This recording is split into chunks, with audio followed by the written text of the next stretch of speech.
In his second start in as many nights, Drew Commesso impressively carries the Blackhawks to a big win in Nashville.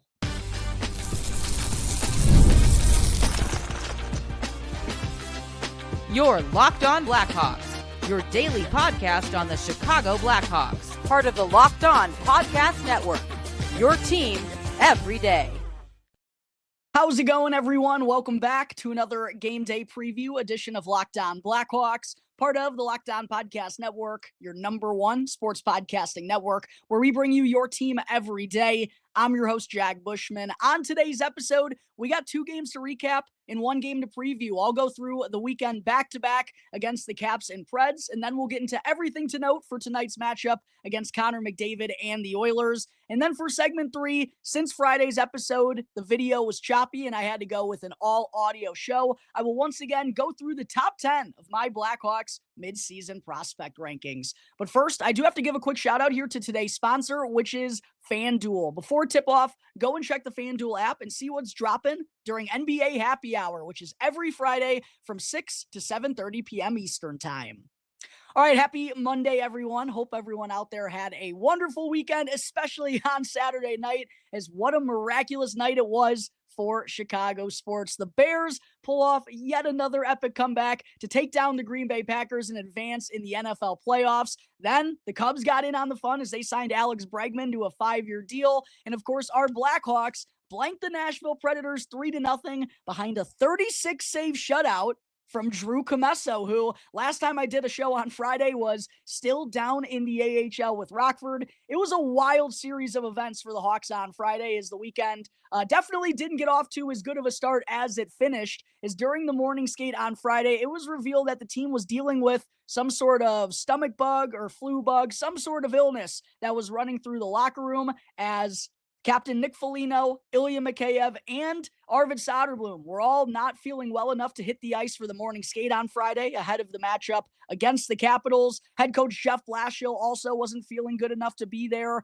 And that left the Blackhawks in a little bit of a predicament. And it actually got worse just before the game started. Spencer Knight did take part in the morning skate. He was in the starter's crease, looking like he was going to make his 31st start of the year. But then, as Blashill actually just told the media here today, in the couple hours leading up to the game, Knight's condition worsened. He was actually vomiting, like, as the Blackhawks were trying to decide who was going to make the start. And it ended up being Drew Commesso, who was recalled from Rockford a little bit earlier in the afternoon. Initially, I'm sure he woke up thinking that it was just going to be a normal weekend for him, playing with the Ice Hogs down in the AHL. Then he gets called up to serve as Spencer Knight's backup. They thought he was going to be able to play based on him participating in the morning skate, but as I mentioned, his condition worsened, and that led to Commesso being thrown in between the pipes for his second career NHL start on Friday night, and unfortunately, I think the quick turnaround kind of got to him a little bit. He just never looked comfortable in the opening 20 minutes as the Capitals scored 3 times on their 6 shots on goal in that first period to jump ahead 3-0, and the shorthanded Blackhawks squad was just never able to claw their way back from that early deficit, as they were also not only without both of their goaltenders, they were down Ilya Mikheyev and Louis Crevier as well. Winds up being their first loss of 2026, 5-1 final. Alex Ovechkin, by the way, did score. Not exactly sure. There's been no indication that he's going to retire after the season, but you never know what the future holds in store for the Grade 8. So if the Blackhawks weren't going to win this game, I thought it was cool that Ovechkin scored in what could potentially be his final game at the United Center. But a 5-1 loss for the Blackhawks kind of spoils Connor Bedard's return.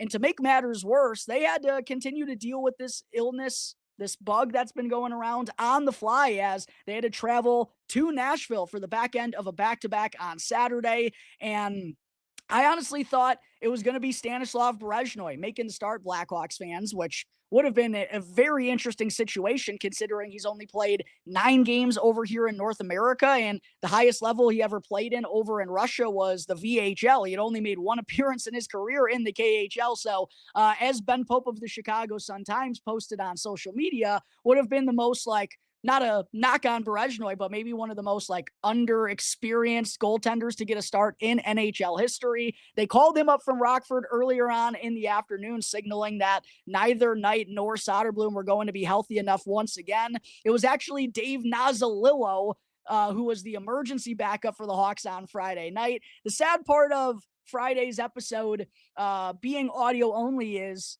you all who watch on YouTube would have got to see me throw out my Scotty Foster jersey, my number 90 Scotty Foster Blackhawks sweater that I'm sure very few other people in the world possess. But there was a Scotty Foster sighting on Friday morning at Fifth Third Arena because Arvid Soderblom wasn't able to take part in the morning skate. So the Hawks needed another goalie out there to take some shots from the guys, and it ended up being Scotty Foster. I was hoping it was going to be his second time serving as the Blackhawks e-bug in his career, but ended up being Dave Nozzolillo on Friday. Hawks called up Stanislav Berezhnoi to avoid going with an emergency backup situation at Bridgestone Arena on Saturday, and I'm very glad they ultimately didn't end up giving Berezhnoi his first NHL start. They rolled with Commesso for the second time in as many nights, which I'm sure they didn't, want to do considering how quick of a turnaround it was for him and also kind of how shaky he looked early on in that contest, but wound up being absolutely the right decision as, well, it was only his third career NHL start. One of the best performances of his entire career, both NHL and NHL combined, is he ended up stopping all 36 shots faced to record his first NHL shutout. And how about 4.32 goals above expected for Drew Commesso in this game? Thought it was super cool to see the Blackhawks in the locker room, despite an illness going around. They all piled on Commesso after the game and were dumping water bottles on him. What a showing, what a bounce back from Drew Commesso. And I absolutely love that from the kid. And I'm sure the way that he bounced back impressed some people in this Blackhawks organization because wasn't an ideal situation. Obviously, the team in front of him was a little bit shorthanded as well, but goes and does what he does against Nashville. And in the opening 20 minutes, the Blackhawks were not very good out of the gates on Saturday. Nashville had an opportunity to start the game the same way the Capitals did the night prior. Go and grab a couple of goals early and make this shorthanded, sickly Blackhawks squad, whatever you want to call them, make them have to come back from an early deficit. Well, Commesso was excellent right from the opening puck drop, stopped all 9 shots that he faced in the opening 20 minutes, and gave the Blackhawks the opportunity to kind of play their way back into the game. They finished the first period much better than they started, then kind of snowballed that momentum into the second period, opened the scoring with a goal from Tyler Bertuzzi, his team leading 23rd of the season on the power play. And how about Connor Bedard picking up his first point since returning from the shoulder injury? Beautiful set of moves to give Bertuzzi a yawning cage for his team leading 23rd tally of the season, putting the Blackhawks ahead 1-0. And then Bedard also went on to add a primary assist on a key insurance goal in the third period from number 76, Nick Lardis, who I want to see Connor Bedard and Nick Lardis work with one another. Now that Bedard is back being fully healthy, Lardis is still up in the NHL. With Bedard's speed and his playmaking and the respect that defenders have to give his shot, could potentially open things up for Nick Lardis on the right-hand side to go and rip some one-timers. But Bedard found Lardis streaking right through the slot for his 4th goal of the season to put the Blackhawks ahead 2-0 in the third period. And then Ryan Green, fellow rookie, went on to add the empty netter to make it a 3-0 win for the Blackhawks, and a very impressive one in the back end of a back-to-back, all things considered, especially when you remember how poor back-to-backs have gone for the Blackhawks this year. Well, so far in 2026, they've been all right in them. They picked up a 3-2 win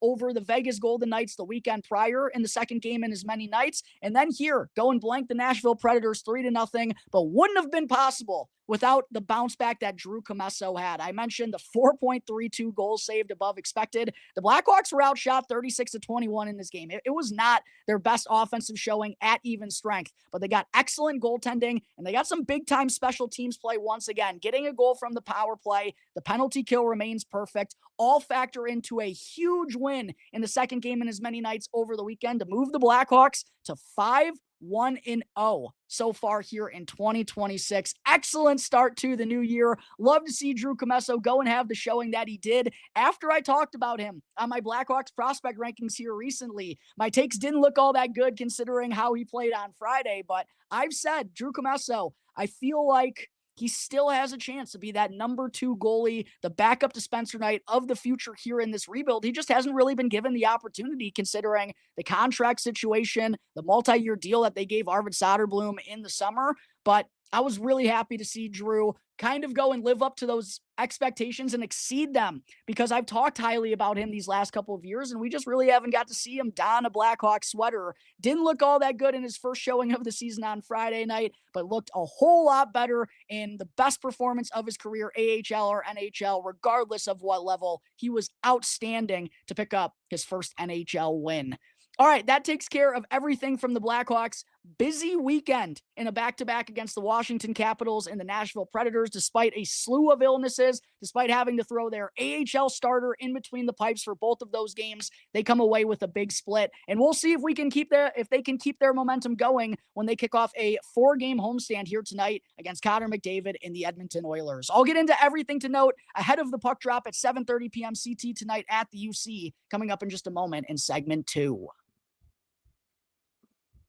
But before I get to that, got to talk about one of today's sponsors here on Locked On Blackhawks, which is Factor, a new sponsor here on Locked On Blackhawks. New year, big goals, and somehow even less time to cook. If you're trying to eat better but don't want to spend hours grocery shopping or meal prepping, well, Factor makes it easy. These are fully prepared meals designed by dietitians and crafted by chefs so that you can eat well without having to do all the work. And Factor meals are made with quality, functional ingredients, lean proteins, colorful veggies, whole foods, and healthy fats. No refined sugars, no artificial sweeteners, and no refined seed oils. Just real food that fits your goals, whether it's eating healthier, managing calories, or getting more protein. And the meals are always fresh, never frozen, and they're ready in about 2 minutes. There's no prep and no stress involved. So head on over to factormeals.com/LockedOnNHL50off and then use our code LockedOnNHL50off, and you'll get 50% off on your first Factor box plus free breakfast for 1 year. Again,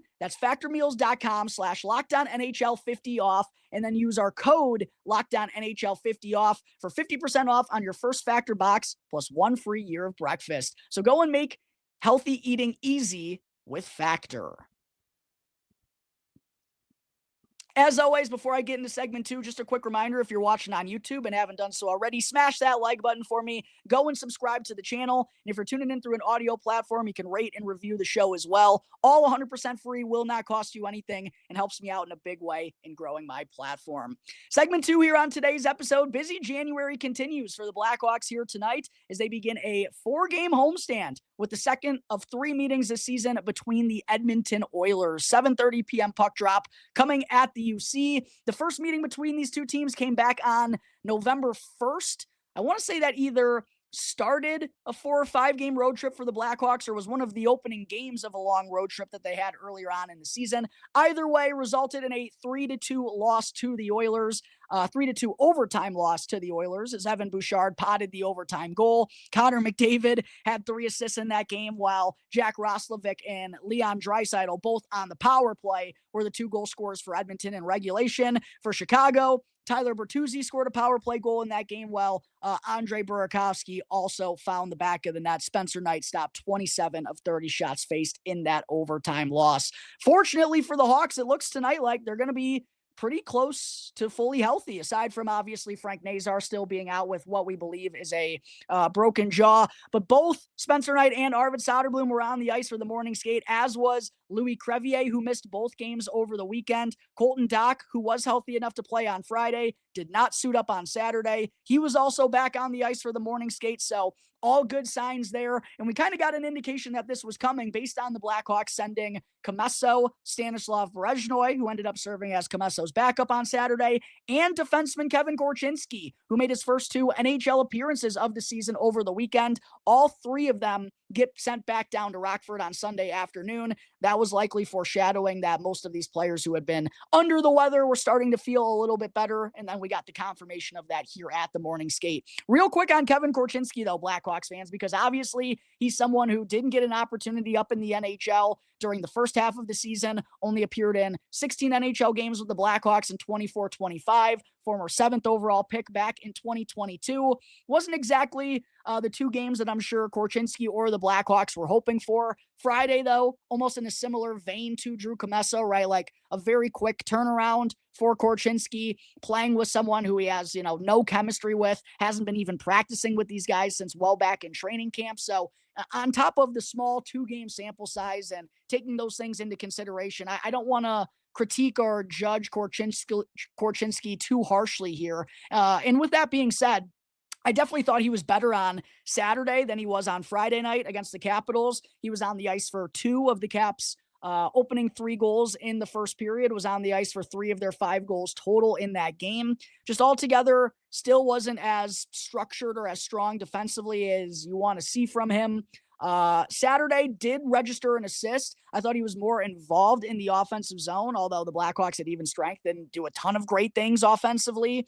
But he was still out there on the ice for only 1 high danger scoring chance for, which ended up resulting in a goal to 6 high danger scoring chances against. So still on the wrong side of that ledger. And altogether, if you combine the numbers, the Blackhawks were largely outchanced and largely outshot when Korchinski was out there, which is disappointing. But again, taking everything into account, I don't think we can really judge Korchinski too harshly, either positive or negative. I don't think you could really judge him too much on these 2 games when he just didn't have a lot of time to get comfortable, didn't have a single practice to go and like get set with any of these defensive partners or anything. And I would definitely like to see him get a larger opportunity back up in the NHL with the Blackhawks at some point in the second half here of the season, but that's likely not going to come until the Blackhawks trade Matt Grzelcyk to open up a spot on the left-hand side, which are currently also possessed by Alex Vlasic and Wyatt Kaiser. But as far as the Blackhawks lineup here tonight for their forward group, looking like it's going to be the same as it was on Saturday in Nashville.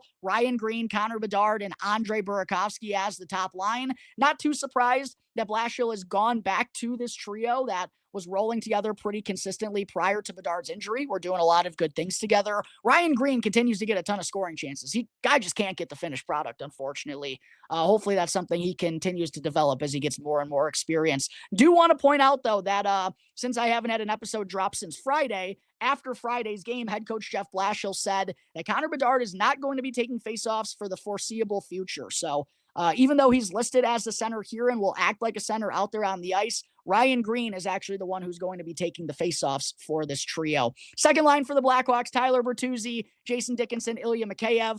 Kind of a weird line here considering, Dickinson, Mikheyev, more so known for their defense. That's not really a strength of Tyler Bertuzzi's, and his value to this team is with some dirty goal scoring. But without Frank Nazar, the Blackhawks don't really have like an ideal second line center right now. And with Teuvo Teravainen, Oliver Moore, and Nick Lardis working pretty well here over the last week or two. Totally understand Jeff Blashill wanting to keep that trio with one another, and that kind of leaves not a ton of choices for Blashill since he likes sticking Dickinson and Mikheyev together. But I definitely understand, the rookies, Moore and Lardis, they've just been clicking, man. It's pretty clear that they have some good chemistry with one another. And while Teuvo seemingly has one moment every night where he leaves me wanting to rip my hair out, I do totally understand the playmaking along with those two. In addition to the responsible two-way play on a line with 2 rookies, it does make a lot of sense. But as I mentioned, I wouldn't hate to see Connor Bedard maybe get a chance. I know they opened Friday's game against the Capitals where he was on the wing with Moore and Lardis. I would like to see them get a little bit of a larger opportunity at some point in time.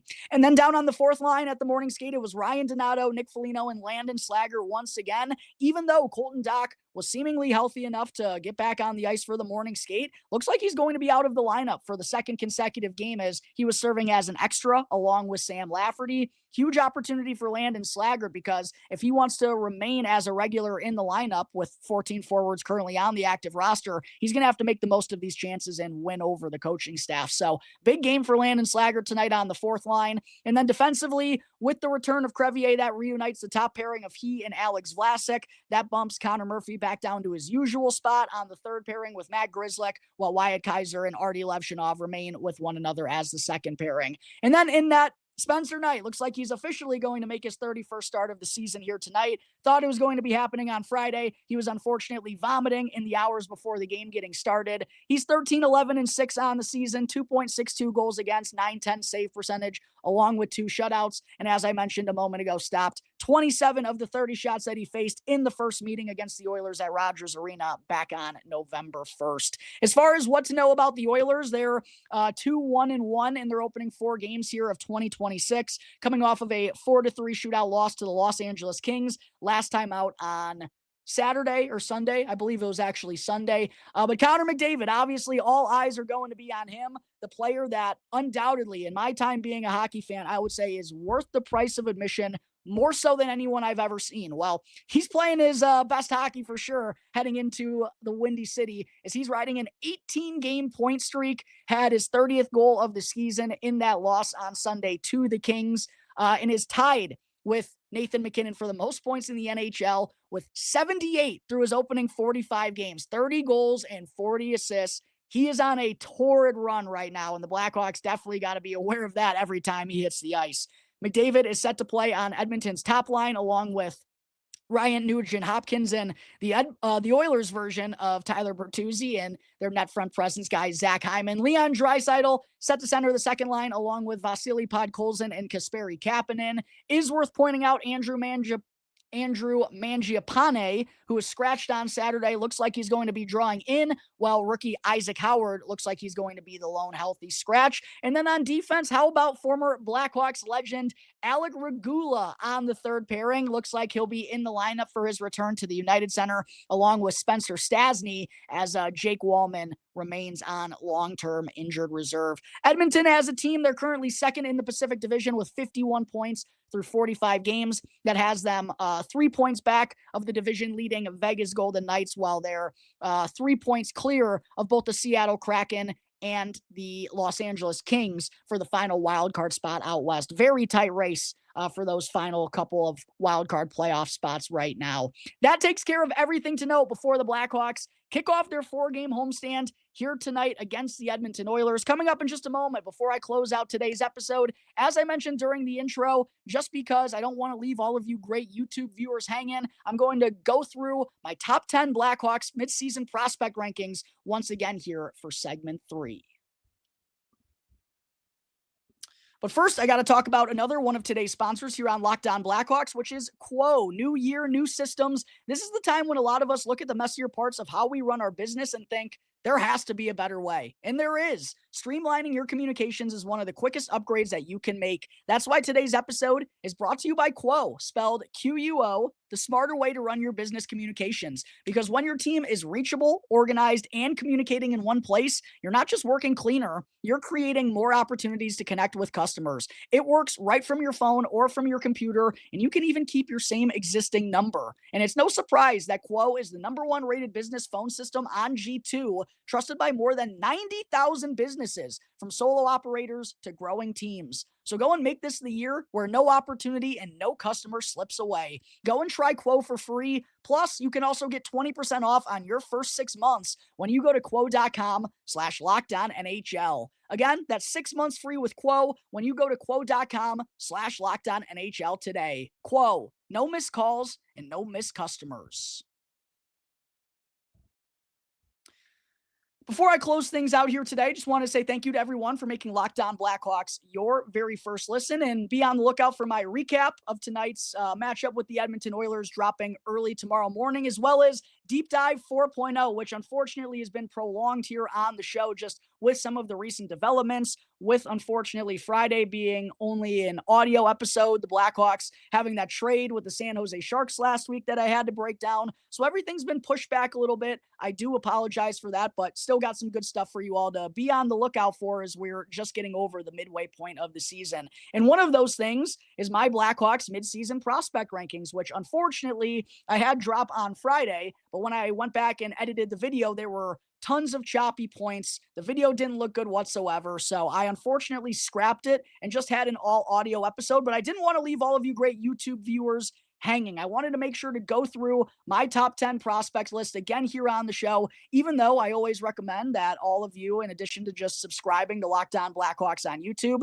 you follow the podcast for free wherever you may listen to your podcast as well. That way you can tune into the shows when you're on your lunch break, when you're on your way to or from work, when you're sitting in traffic, whatever it may be. You're not just solely reliant on YouTube, but for those of you who are, I'm going to quickly run through my top 10 rankings and talk about why I place certain players ahead of one another. Kicking things off here at number 10 is Sasha Boisvert, who I actually had 5th the last time I went through my prospect rankings back at the end of the, or at some point in the summer following the 24-25 campaign. Been a little bit of a disappointing start to his sophomore season for Sasha Boisvert, and I thought he was going to have a monster year with Boston University. I thought he was going to be one of the most productive players in all of college hockey as their top line center, potentially in the conversation for the Hobie Baker, and that unfortunately just hasn't come to fruition. After being one of the best freshmen in all of the NCAA last year, he's just been plagued by injuries a little bit and hasn't been able to, I think, just consistently be a part of the lineup. He's been in and out. And as a result of that, he only has 11 points in his opening 12 games this season.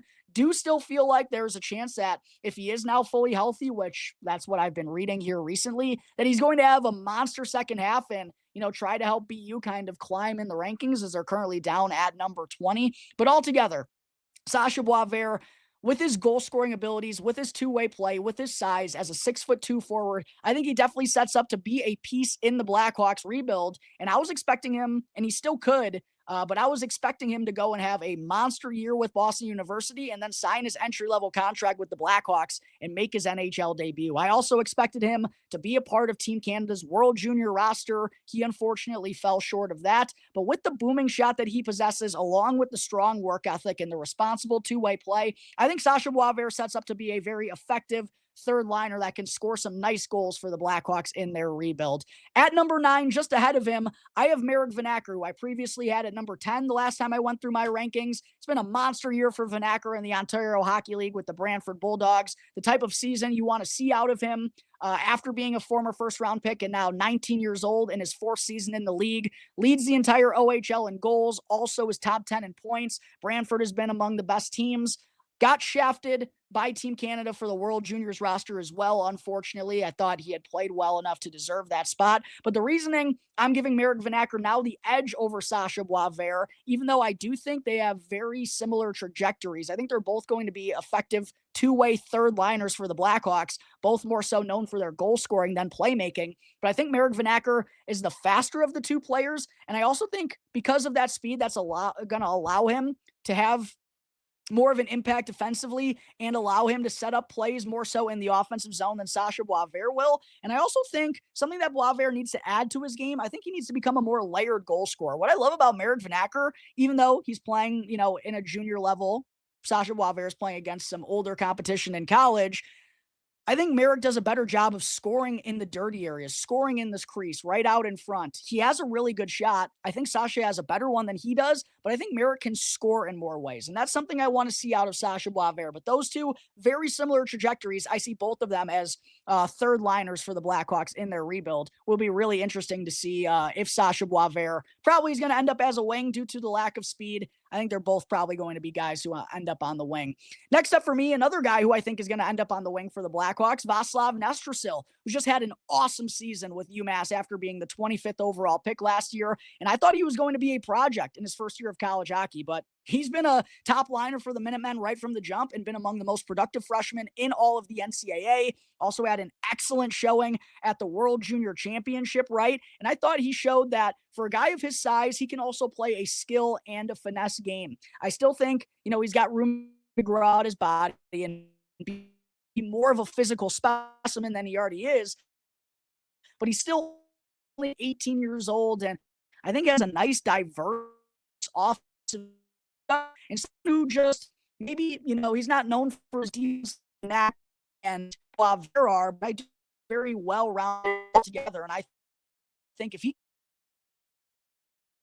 in the future, just ahead of Václav Nestrasil at number 7, I have Kevin Korchinski, who we just saw make his first 2 NHL appearances of the season with the Blackhawks here this weekend, going to turn 22 years old in June, still only 21. I know he is starting to drift towards suspect and get away from that prospect tag, but I do still feel altogether that Kevin Korchinski, I don't want to judge him off of these 2 games because I think that would be unfair, but I really do think he has the foot speed and the puck moving abilities along with the offensive play recognition to be a number 4 or number 5 defenseman that you plug into offensive situations and he can potentially quarterback the second power play unit. It's just about becoming a serviceable enough defenseman to be trusted enough to be put into those spots. And we still have to learn a little bit about Korchinski as well. We haven't seen him in the NHL in quite a while. It's been a very small sample size. And while the clock is starting to tick a little bit, I do still feel like it would be foolish to kind of cast him away, but obviously is not as intriguing as he once was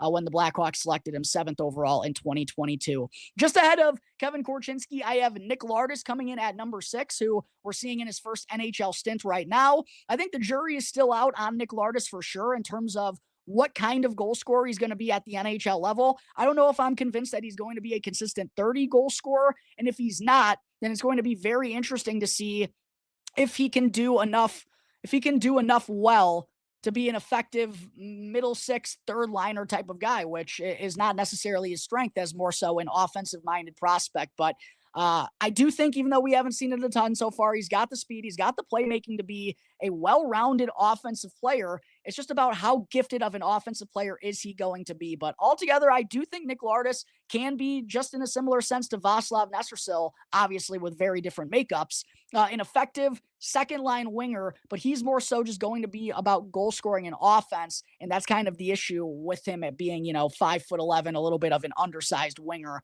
That's going to be the challenge for Nicky Lardis, but we still have a lot to learn about him. But I've been very impressed with what I've seen in his first professional season and so far in his first NHL stint, so I bumped him up from number 8 to number 6 this time around and have him above Kevin Korchinski and Václav Nestorsil. At number 5 for me, I have Oliver Moore, who's been playing along with Nick Lardis a lot on the Blackhawks third line. He's still only 20 years old, set to turn 21 a little later this month. And what's really impressed me about Oliver Moore, obviously, we've known about his speed. Obviously, we know about his two-way play. He's someone that can, I believe, play on the penalty kill, play on the second power play unit. The speed allows him so many opportunities. It puts him in the right spots and will give him a chance to be a decent playmaker. But I love the development in the goal scoring and the shot. I mean, Oliver Moore, the power that he has on that shot, I never thought he was going to possess that when the Blackhawks first drafted him. And watching him in his first couple of years at Minnesota, I never thought he was going to be a real quality goal scorer. But I definitely think he has the upside to be a 15-20 goal scorer in this league, and as well as his speed could potentially give him a handful of breakaway opportunities. But where Moore's value is truly going to lie is being a jack of all trades type of guy. The two-way play, the speed, like I said, on the power play, the penalty kill. He just plays a winning brand of hockey, which is kind of a common theme that we see out of a lot of high-end Kyle Davidson draft picks. I think Sasha Boisvert is another guy who brings a lot of good winning characteristics to the table, and we definitely get that out of Oliver Moore as well. I think he's going to be a super effective middle sixer for the Blackhawks, whether it be at center, whether it be at wing, whether it be on the second line, whether it be on the third line. Ultimately, I don't think it's going to matter because Oliver Moore is going to have his fingerprints all over the winning that the Blackhawks are going to be doing in the future. Next up at number 4, just ahead of Oliver Moore, I have Roman Kanserov, who has been, incredible over in the KHL as a 21-year-old this season.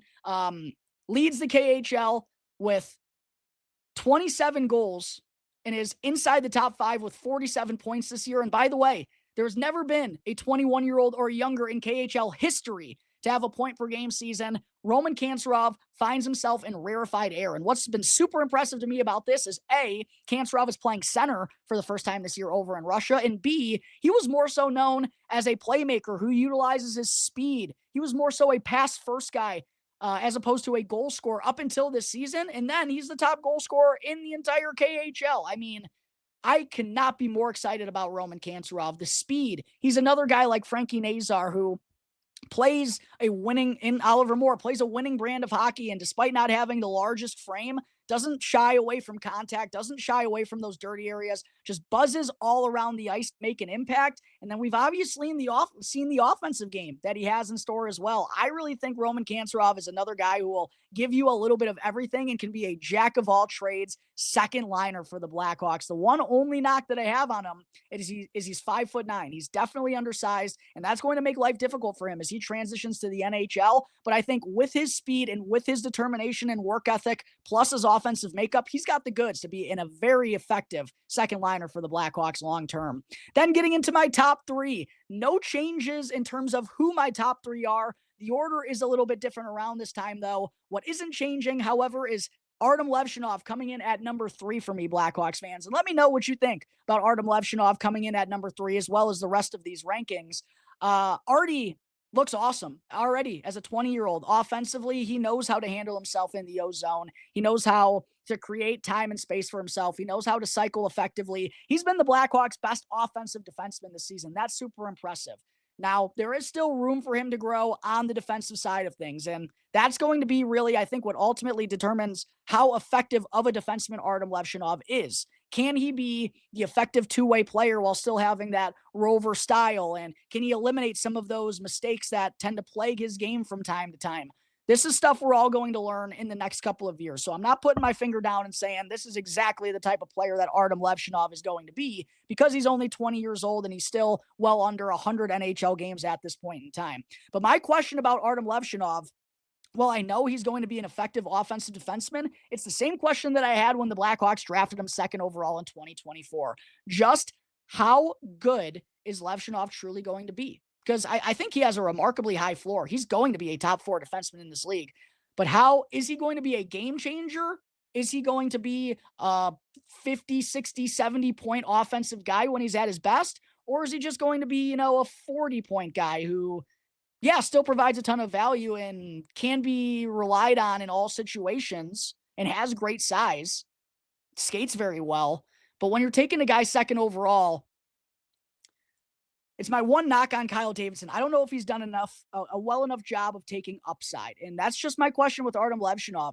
How high is the upside, especially if he doesn't ever become a trusted enough defender? The jury's still out, but he's obviously a big, mobile, right-handed defenseman who is going to be a good NHLer. I just don't have Artem Levshunov up higher because I don't know if he has the highest upside in the world, but is a guy who is going to be a main minute muncher for the Blackhawks moving forward, as he already is at a young age. I'm just very curious to see how good of a player he's going to turn into.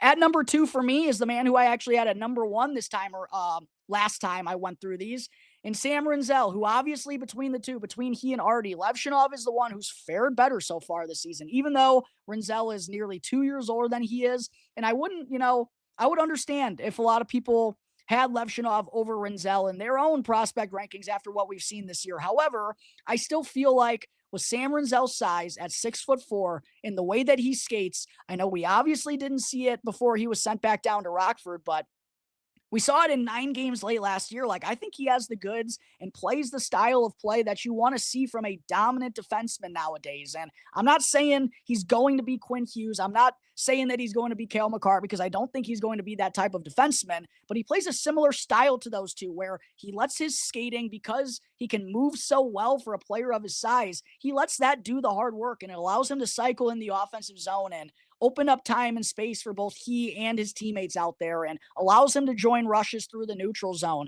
I know we haven't seen it at the NHL, but I think he's got a decent shot as well and can be an okay goal scorer at this level. I just think in terms of upside, there's no denying that Sam Rinzel has the higher upside between Artem Levshunov, and I do think it's an attainable upside for Sam Rinzel as a kid who's still only 21 years old himself in his, first full year of professional hockey. Yes, Levshunov has gotten off to the better start to the season, but I think at the end of the day, who's going to be the better defenseman between the two?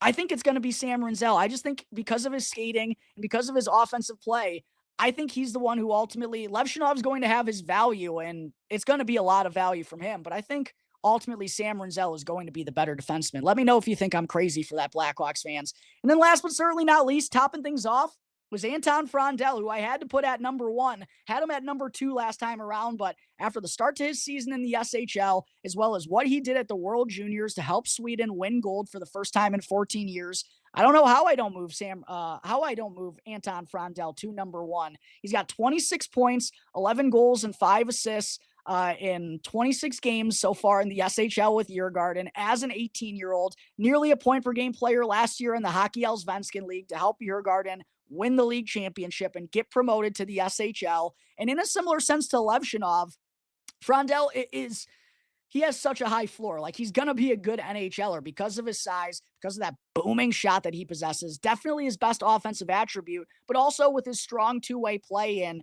with how he utilizes that effectively already as a player of his age. The recognition that he has, I think, is really impressive. Undoubtedly, though, the one-timer is what all of us Blackhawks fans are thinking about with Anton Frondell. Pairing that up with Connor Bedard, throwing 1-2s back and forth to one another on the power play. That's really what has put Anton Frondell into my number one spot, because I think he's going to be a 30-goal scorer at this league. I think, especially if he does wind up playing with Bedard, with the creativity that Bedard has and the uptick in speed, and almost like I explained with Nick Lardis earlier, like all the attention that defenders are going to have to get Bedard could potentially open things up a lot for Anton Frondell. Very excited about that combination, both at even strength and on the man advantage. And then he also, again, like I said, just brings a lot of value with his game away from the puck. He's very responsible. Typical Swedish hockey players, right? Like, they take their defense serious. They're good along the boards, and Frondell can definitely be an effective penalty killer for the Blackhawks. The only thing holding him down is he's not an elite skater and he doesn't have elite playmaking instincts, but he fits in very well with what the Blackhawks need in their forward group, and that's a player of size who can score some goals and potentially be a running mate with Connor Bedard, and I think that's Anton Frondell. Very excited about this kid's future. Very excited for the start of the season that he's gotten off to over in the SHL with Djurgården, and very excited to potentially see him make his NHL debut with the Blackhawks later on the season, if not at the start of the 26-27 campaign, as he's expected to come over to North America for the first time. All right, that is going to take care of my Blackhawks midseason top 10 prospect rankings. Let me know in the comment section who you think I have too high, who you think I have too low, or if you think I have someone read perfectly. Give me your full 2 cents on that down below. That's going to take care of today's episode of Locked On Blackhawks, everyone. As always, thank you all again for joining me on the show. Make sure that you're subscribed to the channel and that you follow Locked On Blackhawks for free as well. That way you can get the latest episode as soon as it becomes available. If you want to check me out on X, my personal is at Jack Bushman 2. My Strictly Blackhawks account can be found at Talkin' Hockey for all the latest Blackhawks news and updates. Until tomorrow's episode, everyone, enjoy the rest of your Mondays. Go Hawks. Let's move to 6-1-0 here in 2026. And I'll see you next time on the Locked On Blackhawks podcast, part of the Locked On Podcast Network, your team every day.